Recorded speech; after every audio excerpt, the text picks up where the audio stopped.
Mi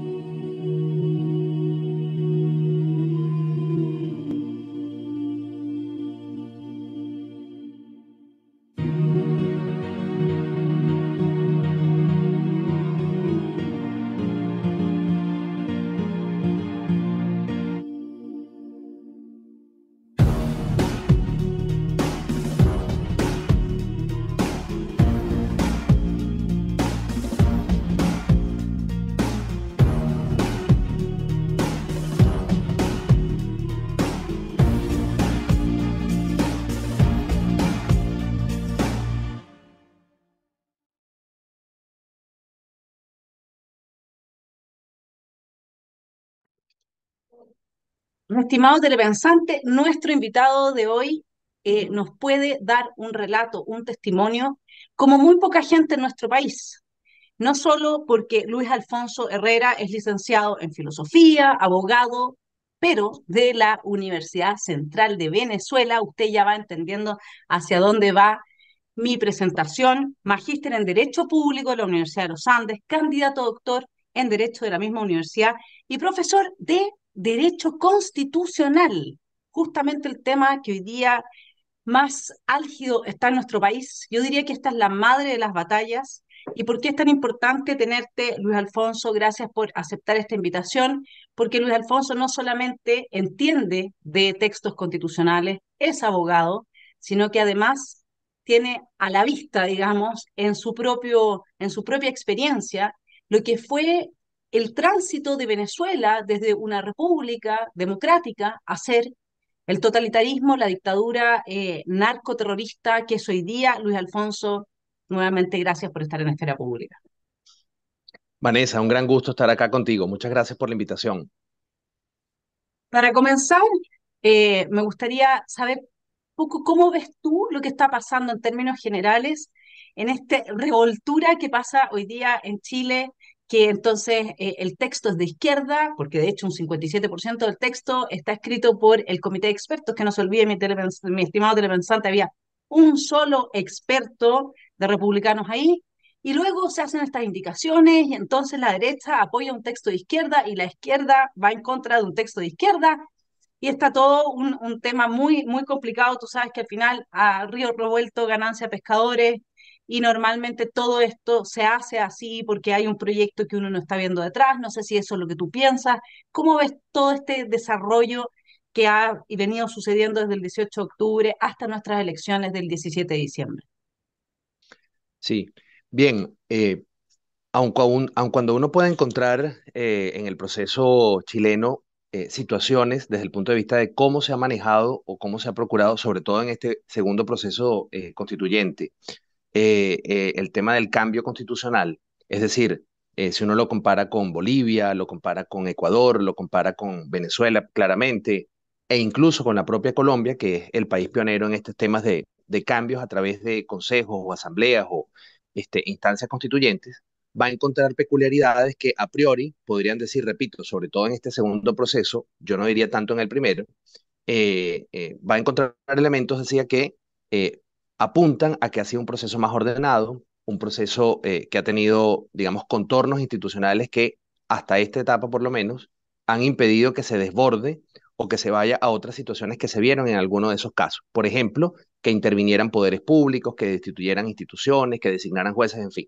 Eso, digamos, uno podría valorarlo positivo, pero de fondo hay algo común a todos estos procesos y que Chile no escapa a él, que es esa idea, Vanessa, que se ha vendido lamentablemente desde países desarrollados, sobre todo desde Europa, de que los países se pueden refundar y que a través de una norma abstracta, como es la Constitución en definitiva, tú puedes cambiar la calidad de vida de las personas, tú puedes transformar el entorno social en el que se desarrollan, en lugar de hacerlo a través de lo que la experiencia muestra, que es la generación de empleo, que es la inversión, que es el trabajo, que es la generación de riqueza, bienes y servicios para satisfacer necesidades humanas.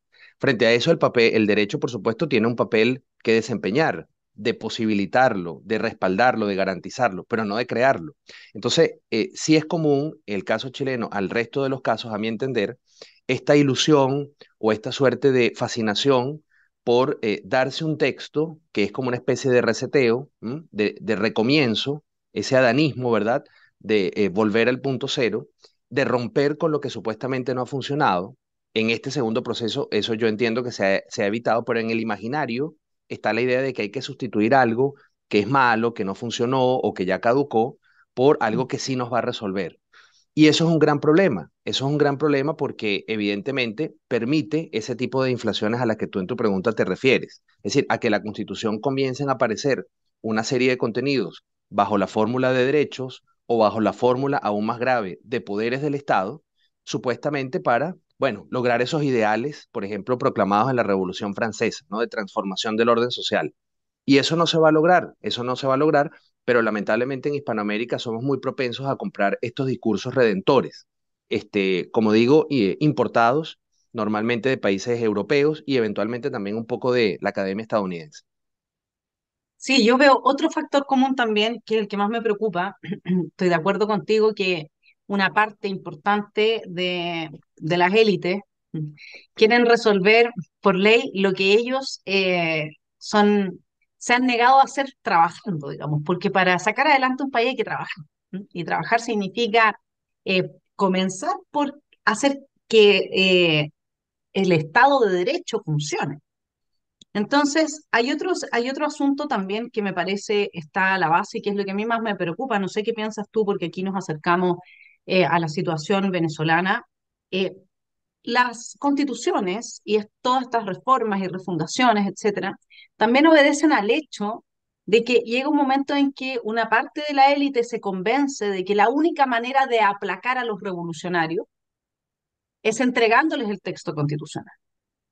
Entonces, eso está desde el comienzo, el noviembrismo fue eso, ¿no? Te entregamos el texto constitucional, pero por favor, paren de quemar Chile.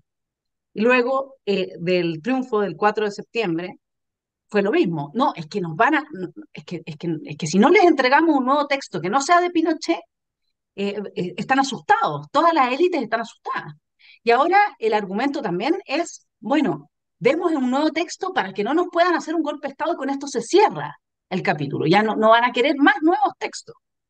Entonces hay un transar la institucionalidad a cambio de tranquilizar a un sector extremo que nunca es representativo de la mayoría, porque no se quiere aplicar la ley a los revolucionarios y por eso al final nosotros terminamos en la situación en la que estamos, porque nosotros ya estamos viendo hoy día que con independencia del resultado del 17 de diciembre, el Partido Comunista y algunos como el señor Quintana, etcétera, están diciendo que sí o sí va a haber otro proceso, porque no se van a quedar ni con la de Cast ni con la de Pinochet, ¿sí? O sea, y entonces está siempre esta extorsión sobre la mesa, que el único modo en que se le pone un freno, al menos en Latinoamérica, lamentablemente suele ser con, pongamos a Bukele de ejemplo, ¿no? Con personajes que llegan y de alguna manera hay que transar todas las libertades por la seguridad.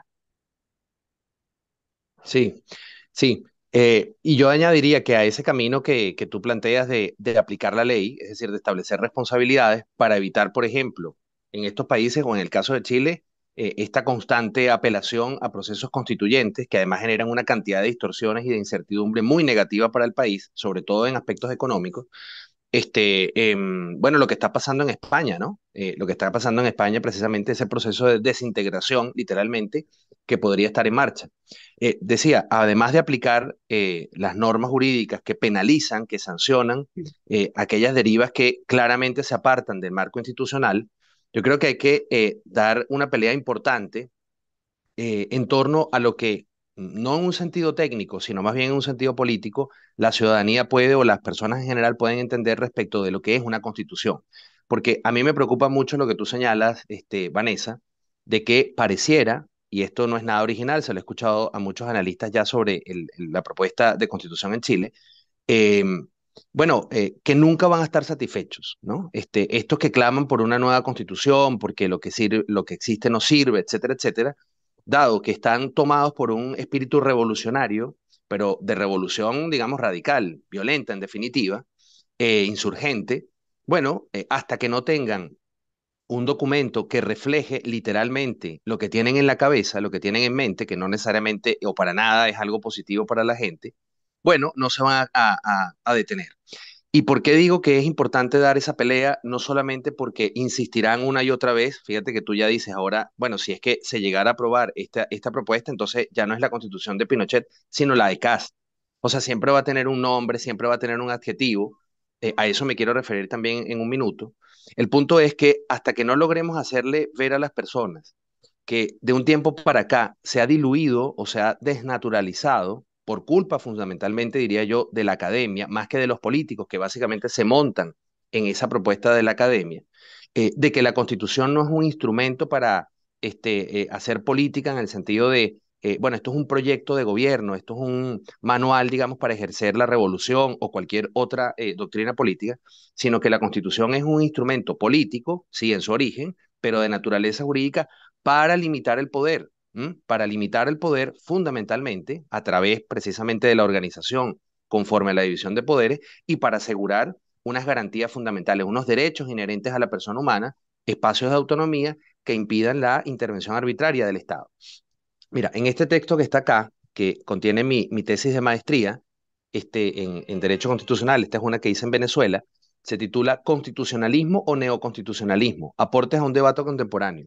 Yo básicamente lo que intenté fue mostrar cómo en las primeras décadas del siglo XXI, es decir, lo que llevamos al siglo XXI, sobre todo en nuestro continente, se ha perdido esa idea de que la Constitución no es la legislación, no es la política pública, sobre todo no es la acción libre de las personas generando riqueza a través de la asociación, a través de la función empresarial, sino que la Constitución, bueno, es una instancia para poner las necesidades convertidas en derechos, para darle poderes crecientes a las autoridades, de manera que saquen de la pobreza y eliminen una cantidad de problemas a las personas. En fin, programas políticos. Entonces, esto es muy peligroso porque, claro, avanza hacia esa idea de la revolución. Entonces la Constitución se convierte más bien en un instrumento de la revolución y es exactamente lo contrario. Es decir, las constituciones están para limitar el poder y doy un paso más para limitar también la regla de la mayoría. A veces cuando se dice, bueno, que es que las constituciones no permiten el ejercicio democrático, bueno, pero ya va. Por supuesto que tienen que permitir los cambios de gobierno, la aprobación de leyes por ciertas mayorías, pero lo que no pueden es permitir que a través de cualquier mayoría o solamente a través del procedimiento de la regla de la mayoría se tomen decisiones fundamentales. Cuando uno estudia, por ejemplo, todo el régimen de las autoridades con autonomía constitucional, Contraloría, Ministerio Público, Tribunal Constitucional, etcétera, entre varios, precisamente esa es una manifestación de división de poderes que está bien que no tenga origen democrático, porque de lo contrario todo estaría sujeto a las contingencias de lo electoral y además, digamos, al oportunismo, que es lo que termina ocurriendo desde el punto de vista político, de los que ofrecen cualquier cosa por mantenerse y perpetuarse eventualmente o extender su permanencia en el poder. Entonces, es importante entender que la Constitución nos protege frente a gobiernos, independientemente de que tengan origen democrático, que pueden convertirse en autoritarismos y que da un espacio de autonomía. Luego, todo el tema de las necesidades a través de servicios públicos o a través de prestaciones que sin duda alguna son muy importantes, bien, deben tener una base constitucional, pero por el hecho de que estén descritos de la forma más lírica posible, no se van a convertir en realidades. Más, esas sí son las excusas que, por ejemplo, en los otros casos hispanoamericanos se han utilizado para que luego los estados destruyan la economía de mercado, destruyan libertades fundamentales como la asociación, desconozcan la autonomía de los grupos intermedios, claro, porque al final le das como un cheque en blanco. Entonces yo creo que esa batalla hay que darla junto con la que tú señalas, y que las democracias liberales a nivel mundial parece que en eso están flaqueando mucho, que es la capacidad de defenderse institucionalmente. ¿Ah? No hay que ejercer fuerza bruta, ni mucho menos, sino a través del Poder Judicial, ¿m? A través, digamos, de las instituciones competentes, bueno, para que en casos en los cuales hayan manifiestas intenciones o acciones, más concretamente, que se salgan del marco institucional, bueno, aplicar la responsabilidad personal. Porque si hay impunidad, y por eso, repito, lo que está ocurriendo en España es muy grave, es decir, una ley de amnistía para una cantidad de personas que claramente insurgieron contra el orden constitucional que está. Bueno, si usted lo quiere cambiar, siga el marco, y si no tiene apoyo es porque no hay legitimidad para ese cambio. Pero no se lo salte y mucho menos pretendan que en nombre de la concordia, poco lo que tú también señalabas, en nombre de la paz, entonces, bueno, hay que ceder, digamos, al terrorista en definitiva, ¿no? Al que está imponiendo de manera matona, de manera salvaje, sus condiciones a cambio de no matarte, de no robarte o de no agredirte de alguna manera. Entonces, ahí hay varias cosas que corregir, pero sobre todo yo diría recuperar una idea, no sé si esto será posible, moderada de la Constitución. Porque de lo contrario, claro, la gente va a seguir con esa especie de creencia de que si es que si se diera una Constitución realmente buena, mira, eso es una utopía, en realidad, ¿no? Es una utopía, pero sobre eso podemos conversar en la siguiente ronda. Ah. Sí, yo quisiera detenerme en un punto eh, que para mí es clave acá de lo que tú acabas de decir. Eh, Nosotros tenemos un modelo que es una narcodictadura en Venezuela. Narcodictadura, eso es lo que es. Con socialismo del siglo XXI. El mamarracho rechazado el 4 de septiembre era la cristalización del proyecto de socialismo del siglo XXI, importado, bolivariano, ¿no es cierto?, desde Bolivia y desde Venezuela a Chile. El 80% de ese texto era un copy-paste de la constitución boliviana, ¿sí? Que es bolivariana, ¿no? Entonces, el tema que nosotros tenemos hoy día es que nos gobierna un sector político que tradicionalmente ha defendido al crimen organizado, ya sea impidiendo que se aprueben proyectos de ley que los sancionen, que sancionen al crimen organizado, al narcoterrorismo, etcétera, o proponiendo proyectos de ley, digamos, que los beneficien, ¿sí? Y hoy día no tenemos ni más ni menos que una señora Toa, que la ministra del Interior, que dice a propósito de un secuestro, que el Estado entonces ahora a los secuestradores les paga, ¿no es cierto?, para que liberen al secuestrado. Y esto lo hace público, porque una cosa es que se haga para salvar la vida del secuestrado, pero otra cosa es que se le diga a todos los secuestradores que si secuestran, el Estado se va a meter la mano al bolsillo, ¿no es cierto?, y va a venir a financiar el rescate de esa persona. Entonces, lo que yo empiezo a ver acá es un puzzle que empieza a armarse entre esta constitución, este proyecto de nueva constitución, que es instrumento de la revolución sí o sí, porque lo que hay es un cambio de eje en la concepción de la ley. La ley, en lugar de ser, como tú dices, este límite a la injerencia del poder del Estado en la vida de los ciudadanos, pasa a ser un instrumento de ingeniería social. Y esto lo digo claramente porque si tú tienes un mandato constitucional para el Estado, para que se meta en todas las esferas de la vida nacional a distribuir equilibradamente entre hombres y mujeres, eso es ingeniería social. Eso es impedir ya cualquier autonomía de los cuerpos intermedios y eso está tal cual en dos artículos, uno con las mujeres, los hombres, otra cosa es con los discapacitados, después están los derechos colectivos de los pueblos indígenas, entonces todo eso es ingeniería social. Derechos colectivos para los pueblos indígenas, pero para estos otros no. Y va agravando, de hecho, quiebra la igualdad de los ciudadanos, que es propia de la República. Entonces, la lectura que yo hago de este proyecto es que es un instrumento, como tú decías, este instrumento que sirve a la revolución. Pero por otra parte tenemos esta vertiente de poder, ¿sí? Que está, que está concentrada en una cierta captura que se ha hecho de parte del crimen organizado y el narcoterrorismo del Estado, de los jueces, de políticos, de esta narcopolítica, ¿no? Entonces, nosotros hoy día enfrentamos una realidad en Latinoamérica que viene dada de forma muy, muy potente por la situación de Venezuela. Cayó Venezuela en garras del socialismo del siglo XXI y esto ha significado un cambio de destino para todo el Cono Sur, a través de la inmigración, de todo el descalabro que ha sucedido, etcétera.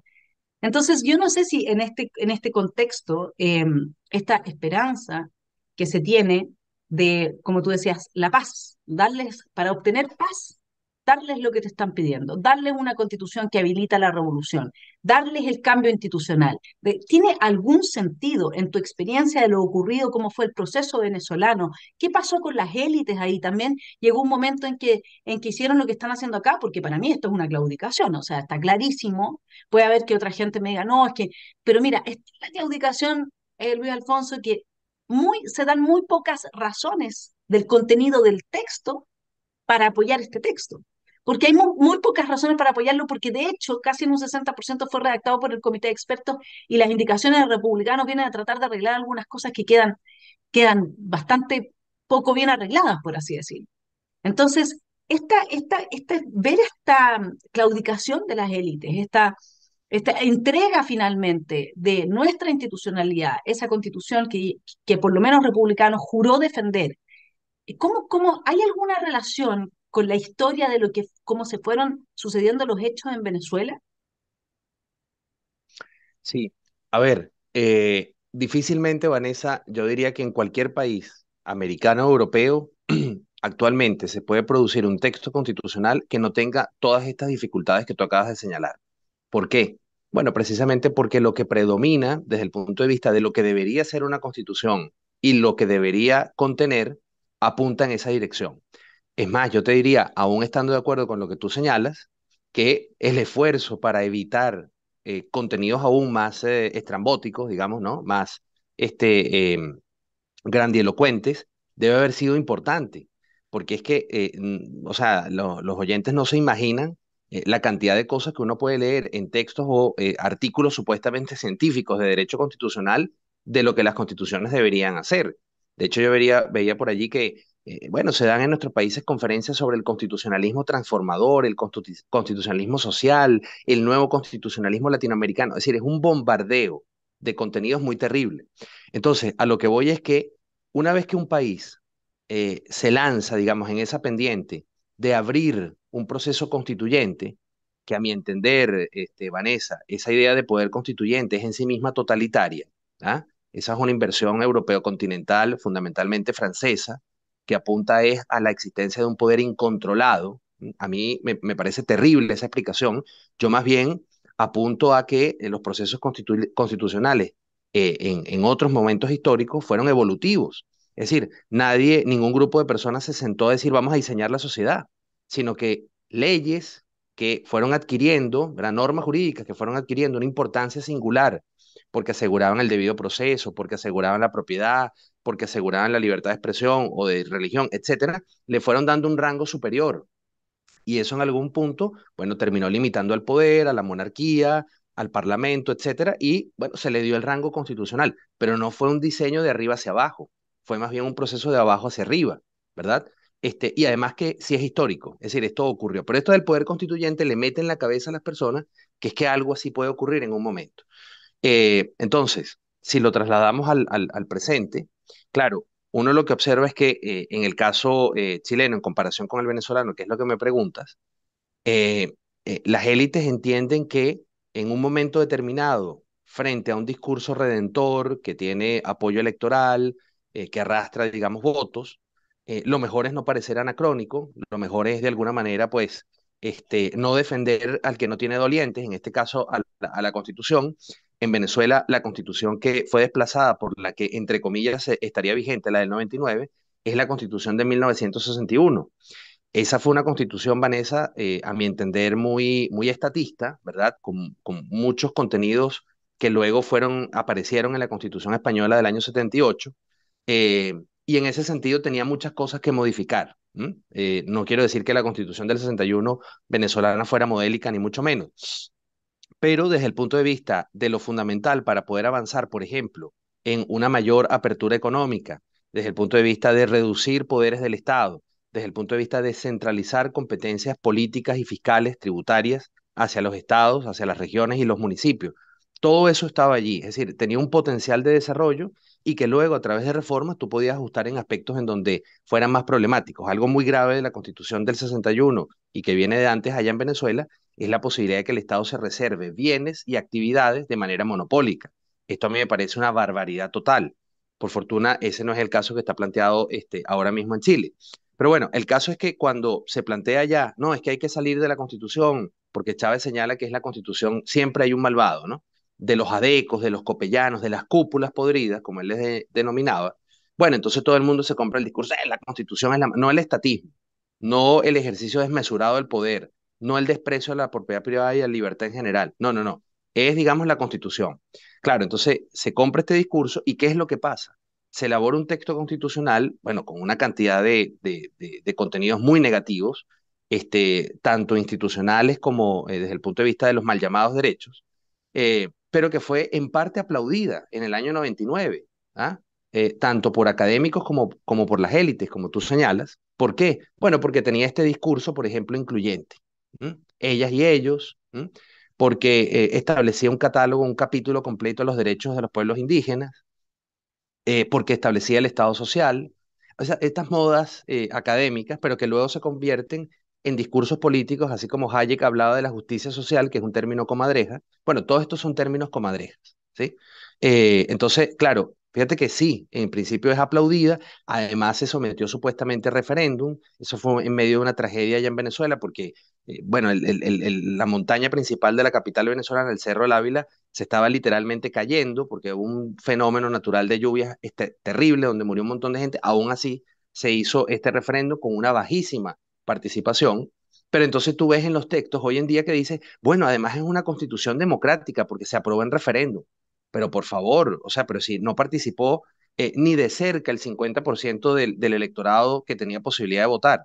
En fin, entonces, pero fíjate qué pasa, esa constitución que le daba a Chávez la reelección inmediata, que le extendía el periodo presidencial, que le daba a la Fuerza Armada un carácter más bien beligerante, que le daba a la Sala Constitucional, que sería el equivalente al Tribunal Constitucional en Chile, unos poderes para legitimar cualquier decisión que Chávez tomara, que convertía a la Asamblea en unicameral para justamente evitar el control, la división de poderes. Bueno, ya en el 2006 a él le pareció insuficiente. No, esta constitución cumplió sus objetivos, esta constitución ya dio lo que tenía que. Ahora tenemos que ir por la constitución revolucionaria realmente, porque claro, a partir de ese año es que él comienza a hablar de socialismo abiertamente. Antes hablaba de solamente revolución bolivariana. Y claro, va en 2007 a una propuesta de nueva constitución. ¿M? Más que una reforma, aunque se hablaba de una reforma, bueno, era un Estado completamente distinto, era el Estado comunal. No en el sentido de las comunas que tiene Chile, de municipios, ¿no? Sino de comunas más bien de los soviets, para que se entienda, ¿ah? De los soviets de la Unión Soviética. Y bueno, fue tan descarado, fue tan, bueno, tan aberrante la propuesta que este sujeto y sus aliados degenerados hizo, que perdió. Es decir, a pesar de que estaba en un momento de apoyo popular muy importante, por desgracia, pero tenía una chequera ilimitada, él pierde el referéndum de la Constitución del año 2007, pero en realidad lo que a él más le importaba era eliminar que el periodo presidencial podía, la reelección podía ser por un periodo más. Eso era lo único que a él le molestaba. Y claro, fue una enmienda, porque cuando la Constitución se convierte en un trapo, digamos, como tú señalas, en un instrumento, yo lo cambio cuando me dé la gana, cuando me haga falta. Entonces fue una enmienda en el año 2009, esa la ganó, porque de nuevo colocó a los demás, a las demás élites, digamos, o a los demás sectores políticos de su lado. Extendió la reelección indefinida a todos los cargos de elección popular en Venezuela. Alcaldes, concejales, gobernadores, entonces, claro, congresistas. Entonces, claro, todos dijeron, bueno, nos podemos perpetuar. Entonces, bueno, y gana esa. ¿Eh? Y así, digamos, Maduro en su momento, hace unos años, habló de una asamblea constituyente, finalmente no sacaron nada, pero la constitución pierde sentido. ¿Por qué? Bueno, porque se convierte simplemente en una propaganda. ¿M? Eso que Carl Lowenstein hablaba de las constituciones semánticas, es decir, pura narrativa, mala, revolucionaria, perversa, pero para encubrir estas acciones realmente terribles del poder, que cuando por último se mezclan con el narcotráfico o con cualquier forma de delincuencia organizada, no peor todavía. Pero eso parte, digamos, de justamente erosionar esa función muy importante que dentro del derecho tiene una constitución, bueno, que es de decirle al poder, usted está para servir y usted está para auxiliar, usted no está para sustituir. De allí que yo digo mucho esto, una de las razones por las cuales mi esposa y yo vinimos a Chile es porque, entre otros motivos, encontramos que la constitución, con el principio de subsidiariedad, la base que regía en este país o que rige todavía, es un ejemplo para la región y cuidado para el mundo, ¿ah? Porque está muy consciente de por qué, o sea, se estuvo muy consciente de por qué eso era importante incorporarlo. Y lejos de lo que se puede decir, de que no es que eso es un obstáculo, no, no, no, eso lo que te impide es tomar atajos irreales, irresponsables. Eso es lo que te obliga es a trabajar cooperativamente, autoridad-ciudadano, pero entendiendo que la primacía es de la persona, no del poder, que es una visión, bueno, moderna, revolucionaria y que lleva al totalitarismo finalmente. ¿M? Entonces, bueno, yo diría que sí hay ciertos paralelismos por esa fascinación por lenguajes grandilocuentes, y también en cuanto a que muy pronto se aburren los revolucionarios de lo que se ha logrado, y entonces, no, necesitamos una más radical todavía, y con esa sí vamos, ¿no? Como en rebelión en la granja, pues hay que mantener siempre la excitación, ¿no? El movimiento. Sí, hay dos temas que se desprenden ahí muy importantes. Uno, que no puedo dejar de preguntártelo, es ahora al Estado subsidiario supuestamente se le estaría incorporando la existencia de estos derechos jurídicamente exigibles, subjetivos, es decir, derechos sociales que están consagrados también en la Constitución venezolana y por lo tanto la gran discusión que se ha dado a nivel, ¿no es cierto?, de quienes estamos preocupados por el contenido del texto es si es que, o sea, tú te imaginas que con esos derechos jurídicamente exigibles, subjetivos, etcétera, pueda subsistir el principio de subsidiariedad, porque aquí hay otro asunto también que es muy importante, que se dice que la subsidiariedad no es incompatible con el Estado Social y Democrático de Derecho, que ahora que tenemos la bajada de cómo se conciben los derechos sociales, entendemos que no es como se conciben en España. O sea, ya son principios rectores. Acá son jurídicamente exigibles, quedaron igual copy-paste de la Constitución de Venezuela. Pero lo que se está diciendo es, bueno, pero el Estado no es el único proveedor, aquí se incorporan los privados. Y por eso se estaría protegiendo el derecho, o sea, el principio de subsidiariedad. Pero el principio de subsidiariedad no es solamente que quienes provean de estos bienes y servicios asociados a estos derechos sociales sean privados. El principio de subsidiariedad también tiene que ver con ayudar al que más lo necesita. Y en la medida en que estos derechos se tornan universales y jurídicamente exigibles, se quiebra el espíritu cristiano, porque el espíritu cristiano es ese, es ayudar al más pobre, no a todos cuando los recursos son escasos, ¿no es cierto? Entonces, la primera pregunta es esa, o sea, ¿cómo ves tú que me dices, bueno, aquí había principios de subsidiariedad y eso es por lo que en parte nos vinimos con mi señora a Venezuela y ahora en este proyecto que se presenta en diciembre, ¿cómo ves tú ese principio de subsidiariedad y si hay algún tema que te preocupe en torno a la forma en que se parecen, porque son la forma de concebir, ¿no es cierto? Lo decía Julio Alvear, los derechos sociales es exactamente la misma que la que hay hoy día en Venezuela y no es la que tienen los españoles. Sí, claro, uno inmediatamente cuando ve que a todas estas necesidades, a todas estas expectativas, en otros casos, se le da el rango o la condición de derechos subjetivos, y claro, ese término en derecho tiene una implicación muy directa, que es que tienen que ser exigibles judicialmente. De lo contrario, digamos, no tendría sentido, ¿verdad? Práctico darles esa categoría. Más bien habría que hablar de principios, más bien habría que hablar de obligaciones, en fin. Más bien mandatos hacia el poder legislativo y hacia el gobierno para que instrumenten a través de leyes y políticas públicas acciones que hagan posible la satisfacción de esas necesidades. Entonces, ahí se abre la compuerta o la discusión, Vanessa, en torno a cómo se va a interpretar todo esto. ¿Ah? ¿Cómo se va a interpretar todo esto? Claro, si uno toma en cuenta, como te decía en la intervención creo que anterior, la mayoría de la doctrina y en parte también puede decirse la jurisprudencia, más que chilena, digamos, extranjera, con la que siempre se está dialogando, uno tiene razones para temer cómo esto se va a interpretar. Por ejemplo, si uno toma en cuenta cómo estos asuntos se abordan en la Corte de Constitucionalidad de Guatemala o en la Corte Constitucional de Colombia, uno se asusta mucho, se preocupa mucho. ¿Por qué?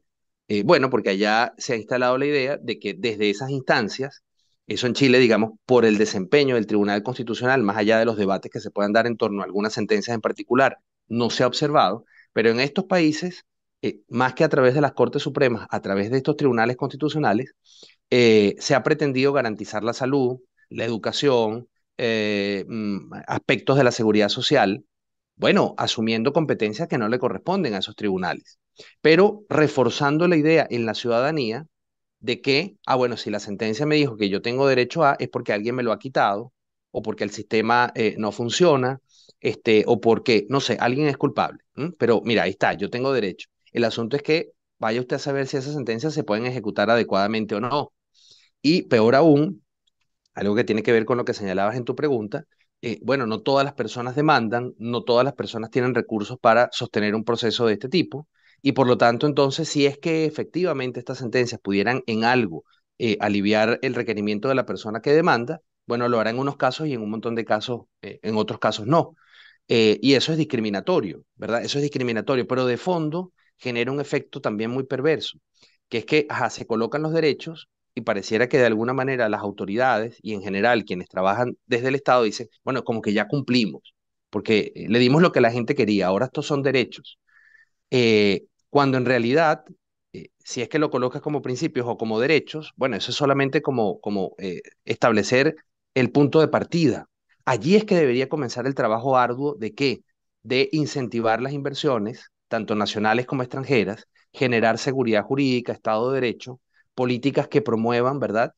La competencia, es decir, adoptar una serie de medidas tributarias, macroeconómicas, etcétera, que incentiven la generación de bienes y servicios, porque eso en definitiva es lo que va a permitir que las personas satisfagan la necesidad. Si usted lo declara derecho, no lo declara derecho constitucional, yo diría que esto es secundario al final desde el punto de vista de la experiencia, porque lo importante es, y para eso tendríamos que ver y preguntarnos, mire, si uno toma en cualquier índice de desarrollo institucional, de calidad de vida actual, países del norte de Europa, países incluso, digamos, Nueva Zelanda, en fin, europeos, asiáticos, que están punteando esos índices, y revisa cuándo fue la última vez que se dieron una constitución, se va a sorprender, seguramente, porque son países en donde no han comprado estas teorías adanistas, refundacionales, sino que han ido en todo caso es reformando, ajustando sus textos, y probablemente esos textos, estas necesidades no las reconozcan como derecho, pero no les ha hecho falta,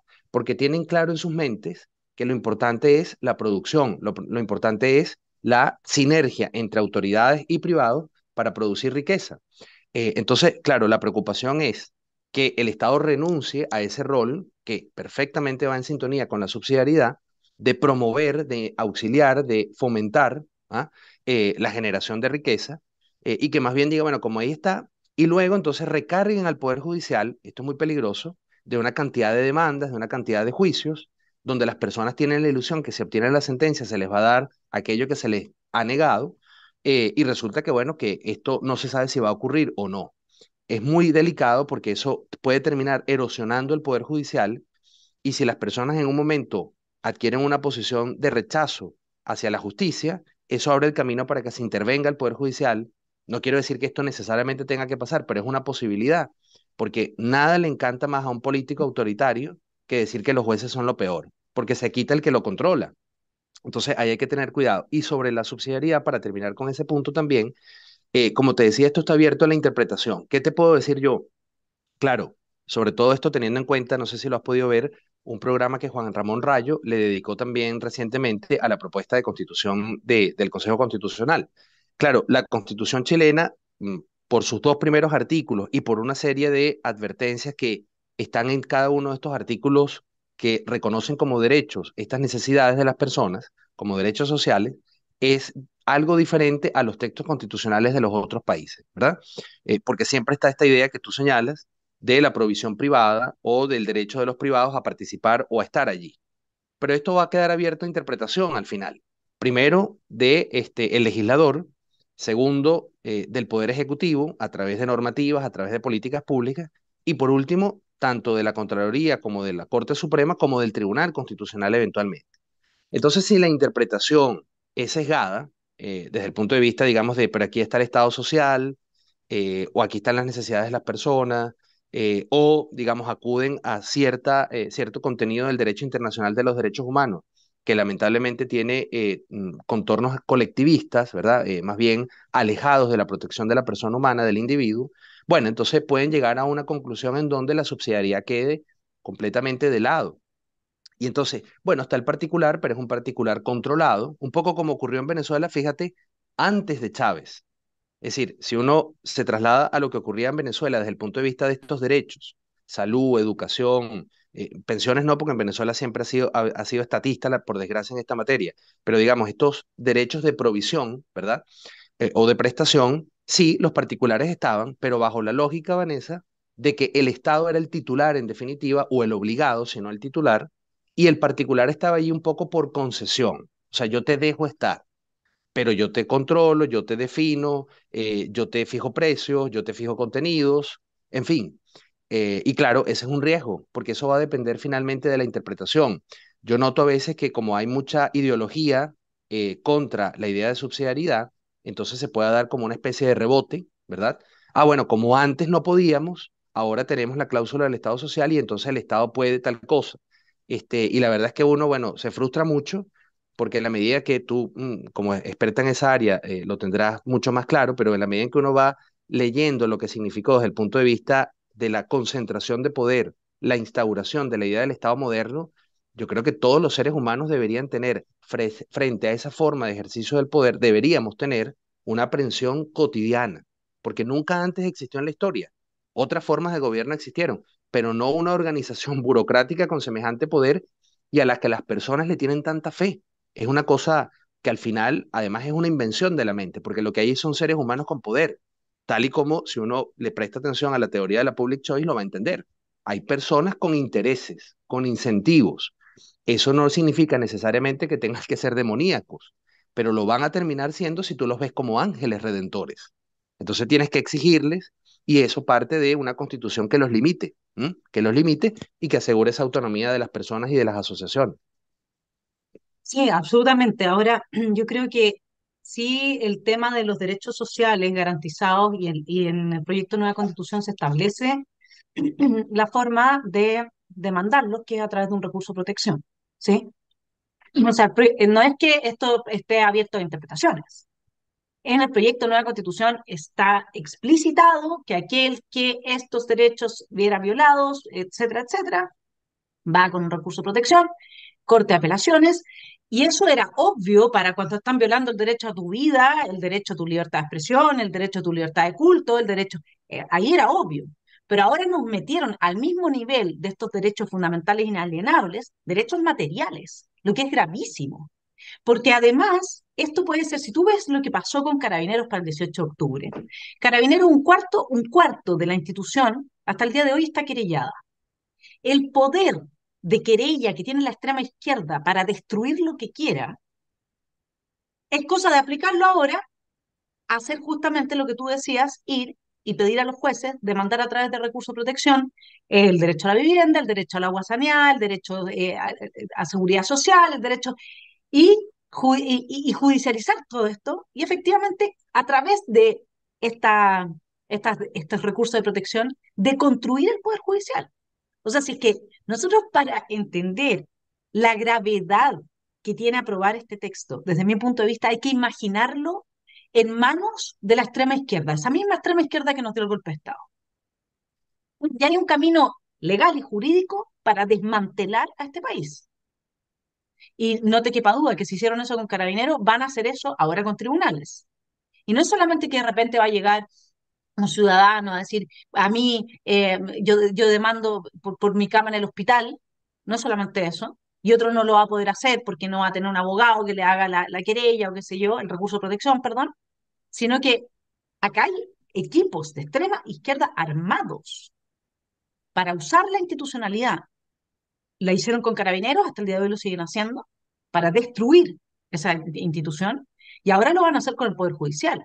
O sea, el punto, que lo que tú has dicho que siempre es insuficiente para el revolucionario, es que nosotros tampoco entendemos cuál es ese, no nos hacemos cargo de cuál es ese espíritu, porque los derechos sociales, así concebidos como están acá, que es como los tiene Venezuela, son totalmente incompatibles con el crecimiento económico y la inversión. Entonces, no es algo de segundo rango, porque la provisión de ellos requiere de un alza de impuestos expropiatoria, que viola la propiedad privada. Ahora, nadie considera que si yo te pongo un impuesto de un 90% de lo que tú ganas, estoy violando tu derecho a la propiedad. ¿Dónde está establecido eso? La derecha ha hecho tan mal el trabajo que ni siquiera nosotros entendemos que tiene que haber un tope para los tributos, porque si no empiezan a ser expropiatorios y empiezan a ser ilegales, ilegítimos, porque violan el derecho a la propiedad. ¿No? ¿Dónde está nuestro resguardo ante eso? Porque tú me puedes decir, bueno, el proyecto de nueva constitución resguarda la propiedad, sí, pero ¿y si me la están expoliando con impuestos de un 90%? ¿Dónde está el resguardo a mi propiedad? No, yo no te estoy violando el derecho a tu propiedad. Me tienes que entregar tu casa, pero es porque tú no pudiste pagar las contribuciones, lo siento mucho. ¿Se entiende? Entonces, la izquierda nos lleva años luz. Nosotros no somos capaces de ver cómo este cambio de constitución, si se produce, en lugar de cerrar el proceso, va a avanzar muchísimo las metas que tiene la extrema izquierda y va a abrir esos apetitos, porque el espíritu refundacional y revolucionario del octubrismo está muy sano y salvo. En lugar de estar trabajando la derecha para decirle a la izquierda, bueno, si usted va por el a favor, entonces usted va a favor de la constitución de Pinochet y por lo tanto luego no me puede decir que quiere otra constitución. No, ese discurso uno no lo ve en ninguna parte. La pelea es con la propia derecha, no se pelean con la izquierda, para legitimar el texto que ellos mismos defendían. Sí, es absurdo, aquí hablo específicamente de republicanos. Entonces, cuando uno observa qué es lo que es la caja de Pandora que se va a abrir si es que este proceso continúa con un proyecto de nueva constitución al que ya, como tú dijiste, bueno, lo comentamos antes, ahora es la constitución, ¿no es cierto? Entonces siempre va a haber algo, ¿no? Versus el texto que tenemos, donde no hay herramientas para avanzar una revolución, donde no existen esos derechos sociales, donde no existe la ley como ingeniería social para distribuir entre mujeres y hombres en todos los ámbitos de la vida nacional, donde no existen derechos colectivos para los pueblos indígenas y el deber del Estado de promover a las mujeres, solo las mujeres, nada más que las mujeres en los cargos públicos. O sea, a ver, en el proyecto de nueva constitución no hay igualdad ante la ley, porque a mí me van a promover en vez de a ti. Así de simple, se acabó la república. Entonces yo francamente cuando observo lo que hay detrás, esta ideología octubrista, el octubrismo es como la versión chilena del socialismo del siglo XXI, porque el objetivo es el mismo, los aliados son los mismos. La revolución también se hizo con los vándalos, digamos, y se hizo con el narco. O sea, yo veo un paralelismo que a mí me preocupa muy profundamente. N- Se supone que vamos a tener una victoria del en contra, pero el problema es que nuestro propio sector no está consciente de lo que está apoyando cuando habla de derechos sociales jurídicamente exigibles, garantizados, ¿sí? Y no, pero si va a haber responsabilidad fiscal. Pero es increíble que ellos crean que la izquierda es responsable en materia fiscal.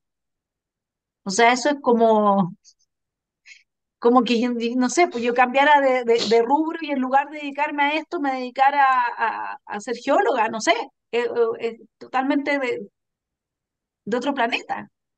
Entonces, no, con esa regla los vamos a contener. Sí, yo me, me, me, me preocupa porque acuérdate que Maduro estaba muy contento con esta nueva constitución y que hay muchos paralelismos, incluso en este proyecto, y lo que entregó el comité de expertos y que trató de arreglar republicanos con la otra. A ver, frente a cómo tú ves el escenario en las dos posibilidades, que gane el a favor o que gane el en contra, cuál es tu análisis respecto de este Chile que viene parafraseando a Axel? Sí. Bueno, en caso de ganar el a favor, todo lo que tú acabas de señalar está, digamos, sobre la mesa.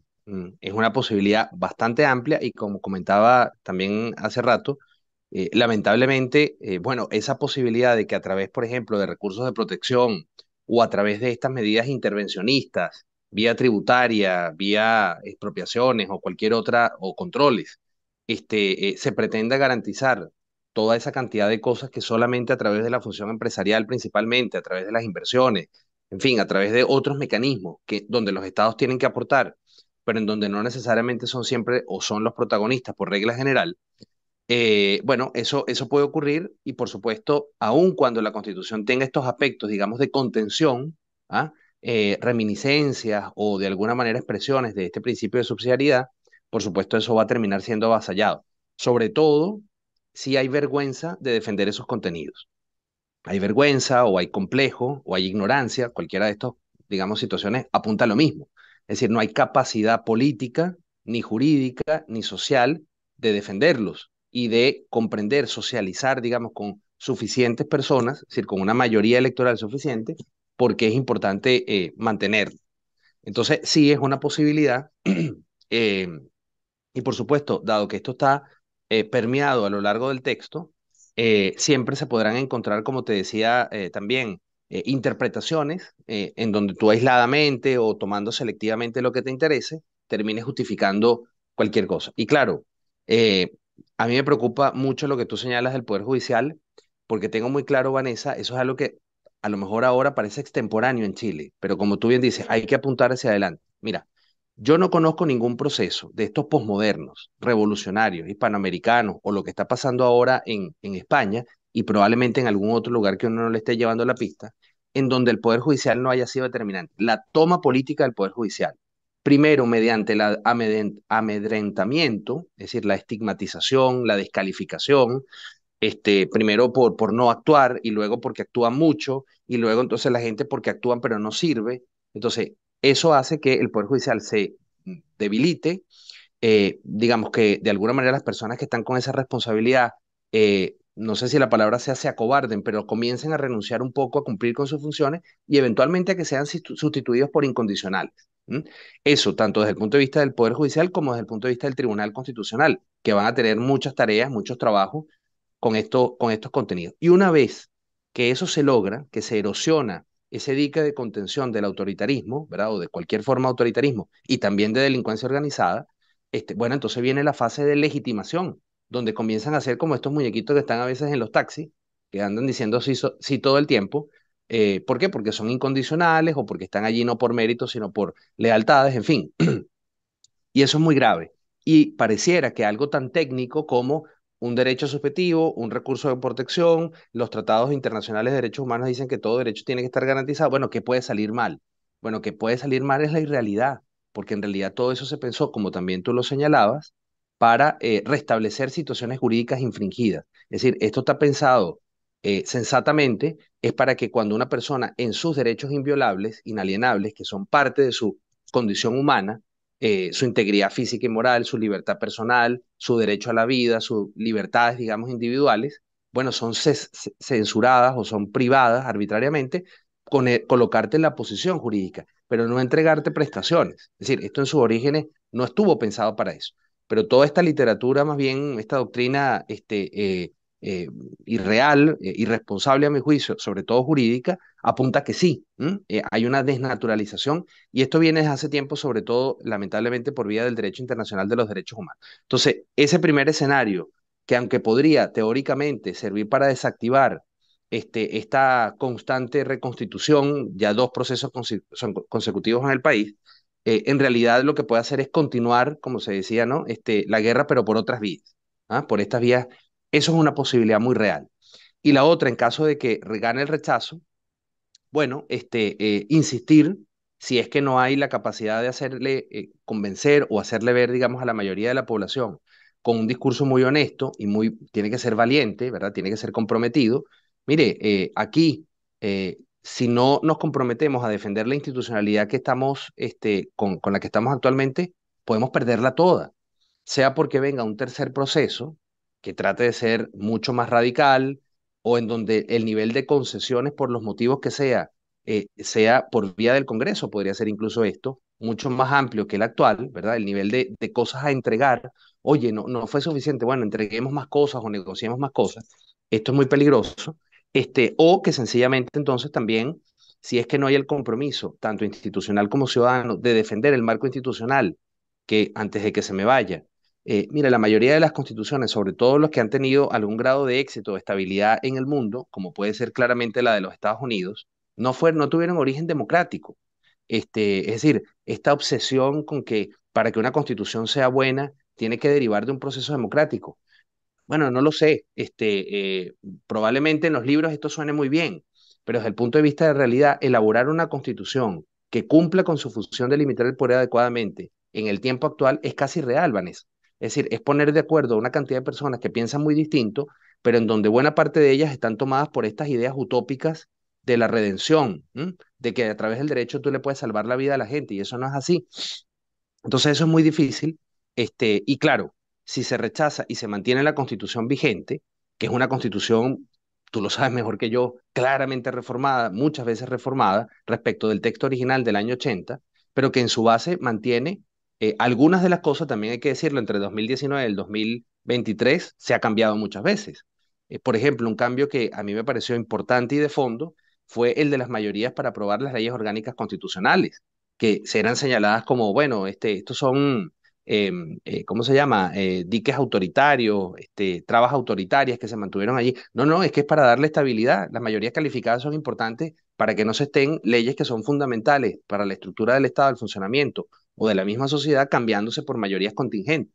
Entonces ya se ha ido cambiando, pero lo que puede ocurrir es que, para terminar la idea, si no hay una posición firme de plantearle al país la necesidad de apartarse de esta vía, de insistir en un proceso refundacional, constituyente, etcétera, y lograr estabilidad a partir de lo que se tiene y trabajar en las áreas en donde hay que trabajar, que es en ver qué legislación funciona, cuál legislación no funciona, salir de ella, reformar y potenciar la que sí está funcionando, mejorar y evaluar las políticas públicas, ¿ah?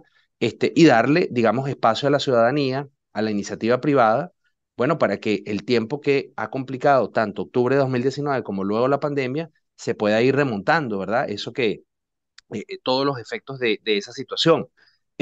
Allí es que hay que insistir. Pero claro, la preocupación es que no, que quede el estigma, bueno, es que esta constitución no es democrática, esta constitución le hizo fulano, es de Pinochet, es neoliberal. Oye, o sea, por esa vía no vamos a ir a ningún lado. Es lo mismo que, repito, en Venezuela. No, es que esta constitución es los adecos y compañía, todos eran socialistas.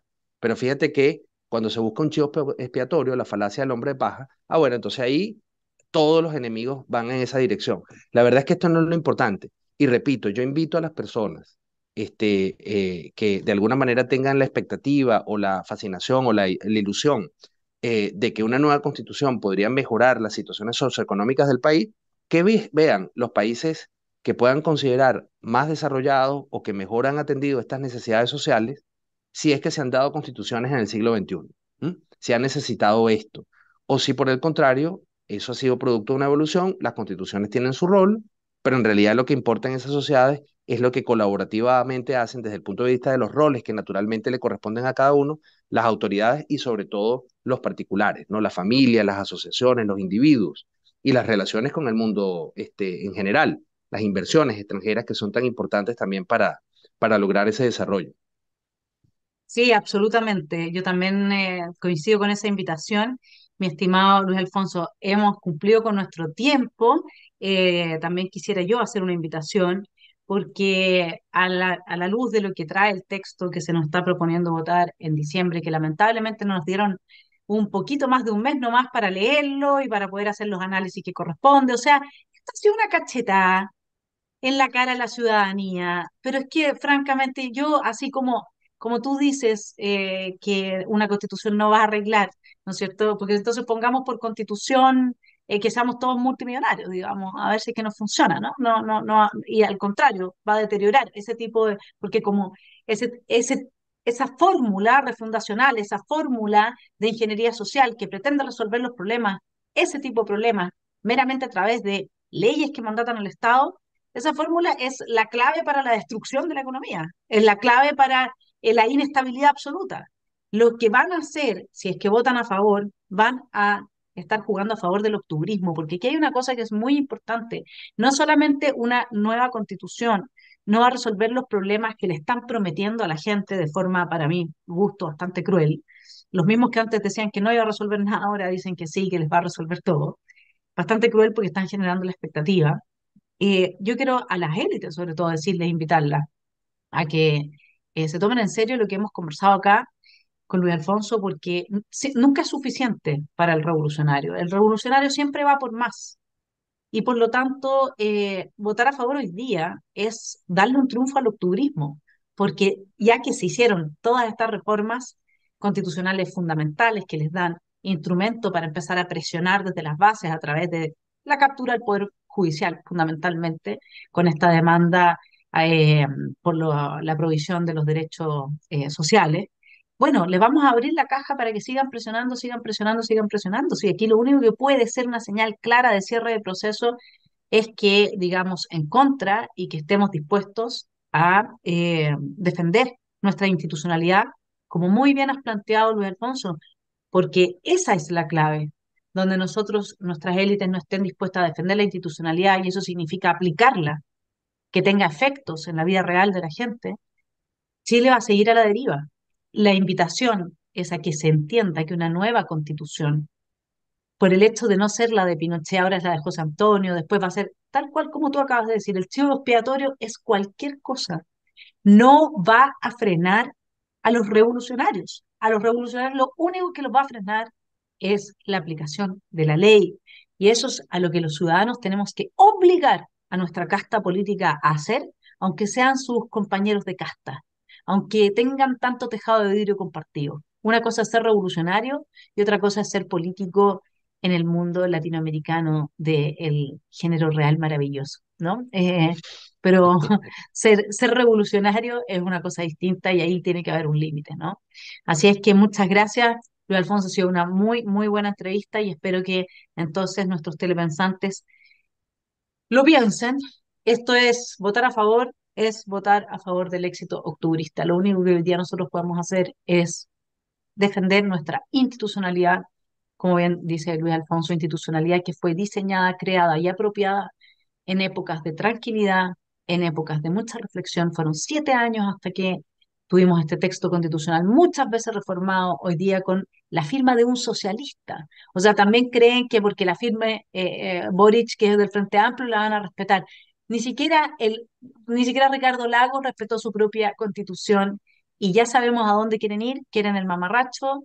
Así que la pregunta es si este proyecto de nueva constitución habilita ese camino y claramente lo habilita a través de estos derechos sociales, que nos quedamos en ese punto, pero hay muchos otros judicializables, y la captura del Poder Judicial y su quiebre a partir de, digamos, este activismo jurídico que la izquierda muy bien aplicó con Carabineros para, a través de la institucionalidad y no solamente de la calle y la Molotov, quebrar esa institución. Así que vamos poniéndonos al día y vamos haciéndonos cargo de que aquí hay que defender nuestra institucionalidad, votar en contra, exigir el cierre del proceso y exigir que entonces empiecen a hacer su trabajo los políticos, los jueces y todos los que ganan su sueldo de nuestro trabajo. Así es. Así es. Querido Bueno, Luis muchas Alfonso, gracias, muchas, Vanessa. muchas Que estés gracias muy por estar bien, en ¿ah? Esfera Pública. Un abrazo. Chao. Chao, chao, que estés muy bien.